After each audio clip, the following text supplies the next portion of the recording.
नमस्कार. Top news मराठीच्या evening महाराष्ट्रमध्ये आपलं स्वागत. पाहुयात महत्त्वाच्या टॉप स्पीड न्यूज.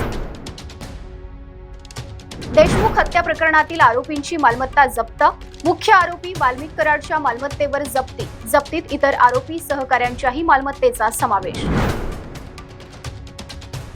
शेतकऱ्यांना कर्जमाफी देणार नाही असं कधी म्हणणार नाही. खोट्या बातम्या देऊन माझी बदनामी करण्याचा प्रयत्न.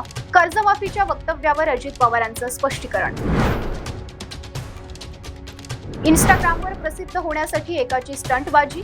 पुण्यातील माधवी कुंभार तरुणीची बुलेटवर उभा राहत स्टंटबाजी. रीलचा व्हिडिओ सोशल मीडियावर व्हायरल. परिवहन विभागातर्फे आरटीओ प्रीमियर लीगचं आयोजन. क्रिकेटच्या माध्यमातून वाहतुकीच्या नियमांची जनजागृती. नवी मुंबई पनवेलमधील परिवहन अधिकाऱ्यांचा उत्साहात सहभाग.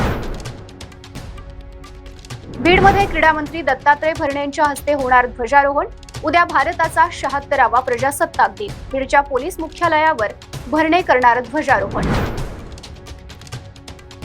संतोष देशमुख हत्या प्रकरणातील नवीन अपडेट समोर. आरोपींना साहित्य पुरवणाऱ्या बालाजी तांदळेचं सीसीटीव्ही फुटेज समोर. ब्लँकेट खरेदी करतानाचा सीसीटीव्ही व्हिडिओ व्हायरल. ठाण्याच्या श्रीनगर येथे 4 शिक्षकांचा विनयभंग करणाऱ्या शिक्षकाला मनसेकडून बेदम चोप. श्रीनगर पोलीस ठाण्यात शिक्षकाविरोधात तक्रार दाखल. शरद पवार यांची प्रकृती बिघडली. पुढील 4 दिवसांचे नियोजित दौरे रद्द. 27 जानेवारीचा हिंगोली दौरा रद्द झाल्यानं जिल्हाध्यक्षाला अश्रू अनावर. मुंबईच्या दिंडोशी भागात फर्निचर दुकानांना आग. 5 ते 6 दुकानं आगीच्या भक्ष्यस्थानी. अग्निशमन दलाकडून आगीवर नियंत्रण. वाल्मिक कराडची सिटी स्कॅन तपासणी. अहवाल डॉक्टरांकडे सादर.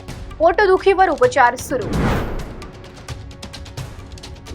टॉप न्यूज मराठीच्या इव्हिनिंग महाराष्ट्रमध्ये इथेच थांबूयात. पाहत रहा टॉप न्यूज मराठी.